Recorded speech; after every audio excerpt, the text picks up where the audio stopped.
okay, YouTube is changing how voting down works on videos. Instead of you seeing a count of all the votes down, when you click the vote down button, only the creator is going to see that vote down. And they want to do this to make the platform more respectful and to support emerging founders who are getting hit with swarms of people who will vote down their content, not just because they don't like it, but I guess there's some insinuation here that it's bullying or a coordinated attack. Who knows? We live in very charged times. This comes at the same time that Instagram and Facebook starting allowing users to hide the number of likes on their own posts. So I saw this myself on Instagram. It was like, hey, do you want to show likes or not show likes? Do you want to let only your friends comment? So I think this has to do with giving people more power and not making them feel as bad when they use services. So on Instagram, people feel bad about themselves and the number of likes they get. And, maybe that affects people in the body dysmorphia area, according to the research, because it's a very visual medium. On YouTube, you have people performing and talking like I am right now. And the votes down is, for a performer, I guess, can make them feel very bad. And maybe they will not want to produce more content, which is a problem for YouTube. So YouTube, I think, has a concern about people, maybe not becoming creators. This is a difficult argument here.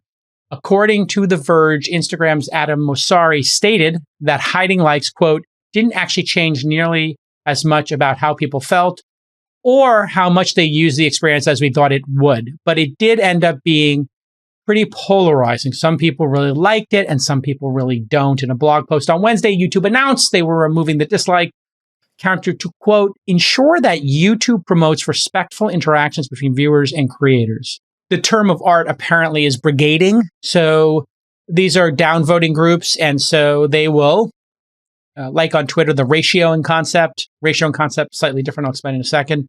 You can hit the dislike button. Here's what it's going to look like if you're watching the show. So you'll see a number next to the votes up. So everybody gets a medal, everybody gets a cookie, everybody, participates, but you don't share with the public what the audience actually thought of your video. I kind of like this. I do think that the brigading, that's an issue on the margins and people will brigade for other reasons. It's kind of part of the price you pay for allowing people to say what they think. And, the comments can be particularly difficult on people, especially if people are attacking other people about their appearance or whatever. And so they've removed some of those comments. And I noticed that commenting is getting better on YouTube. I think they're making it harder to make burner accounts or easier to report, or maybe they're pretty light trigger on removing a comment when it is reported and it has some negative sentiment. Doesn't come as much of a surprise. In March, YouTube announced a small experiment where they hid dislike counts on select videos. And here is what YouTube's head creator liaison, Matt Koval, had to say on the dislike button. It's a 50-second clip, and I will see you on the other side. I've always thought seeing the number of dislikes on a video helps us know as viewers if it's a good video or not, if it's a helpful tutorial or not, or if what a creator is saying in their video is generally agreed with or not. But unfortunately, research teams at YouTube have found there's this whole other use for disliking a video that I had never experienced as a creator, and you may not have either. Apparently, groups of viewers are targeting a video's dislike button to drive up the count, turning it into something like a game with a visible scoreboard. And it's usually just because they don't like the creator or what they stand for. That's a big problem when half of YouTube's mission is to give everyone a voice. Okay, there you have it. Certainly good intent. There might be second order impacts here that are not good. I have to say, I like a little rough and tumble. I like the dislike button because I feel as content creators, if you want to evolve, you do need to get some negative feedback in order to grow. And it's tough. But, if you're a comedian, you have to go play comedy clubs where nobody knows you and it's a different group of people and you're at a disadvantage. It's not your friends and your fans in the audience and you're going to bomb. And that helps you sharpen your knife, right? If you bomb, you really get motivated to make better content. If you get booed off the stage, that's what the thumbs down button is. It's kind of a way for the audience to boo you. I don't know. It feels soft to me.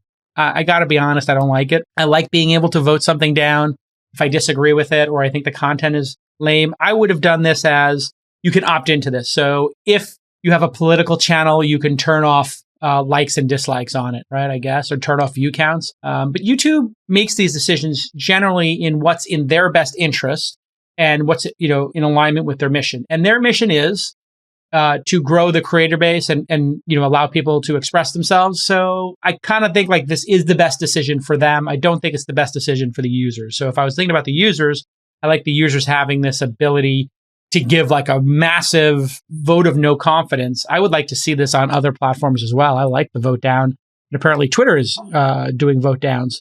The way you do this kind of voting down mechanism and you show your discontent with the content is by ratioing it. So you don't star it, you don't retweet it, but you do comment. So what that means is people don't want to amplify this tweet. They're like, yeah, this is not worthy of me sharing with my audience or me hitting the like button or hearting it. But I will respond to you and tell you how bad your tweet is. And so I do have like David Sax's like right-wing folks will come to me and ratio me, and like they love ratioing, the wacky alt-right people who hang on Peter Thiel and David Sax's every word. And then on the other side, like the AOC, liberal, Chesa Boudin, people in San Francisco, they're all like crazy socialists. Like they love to ratio you, and it's just gross. But it's a good feedback mechanism, I think. And so I like it. But the world is soft. I mean, as somebody just said in the chat room.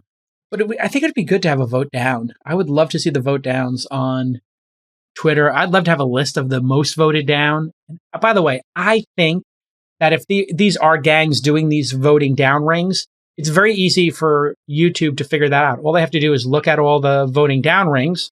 They look at the users who voted something down like in a gang kind of way, and then they could see that they have a pattern of also doing that to other videos. And then you just take all their votes and you do what's called in the industry neutering them.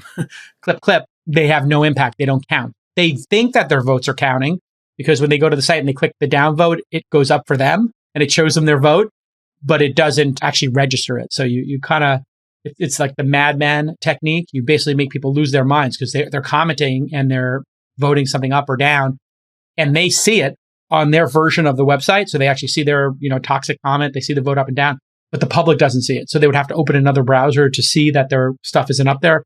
And so they might go for a year, harassing somebody on a blog or on YouTube or whatever. And they think that their message is getting through and nobody's seeing it. It's like they're yelling into the void. It's like sending Zod into the forbidden, whatever the glass was in Sprint 2. All right, next up on the program, David Benaham, who is doing some really cool gaming and NFT and avatar work for the metaverse. Stick with us. If you've read business news over the past few weeks, the only thing you can say is, wow, craziness in the markets keeps things interesting. But when it comes to your finances, sometimes less is more. And diversification is important, according to Masterworks. Now, you can add contemporary art to your portfolio with Masterworks. Masterworks.io has revolutionized the art market by allowing any investor to buy shares of multi-million-dollar paintings. It's just like buying stock in a company. They already have over 250 million in AUM. That's assets under management. And congratulations to the Masterworks team on becoming New York's newest fintech unicorn. Ah, man, I should have wet my beak on that one. Okay, so here's your call to action. You can skip the waitlist and get access today by going to masterworks.io/twist. That's masterworks.io/twist. And I've bought some shares in paintings there. I think it's a very cool service.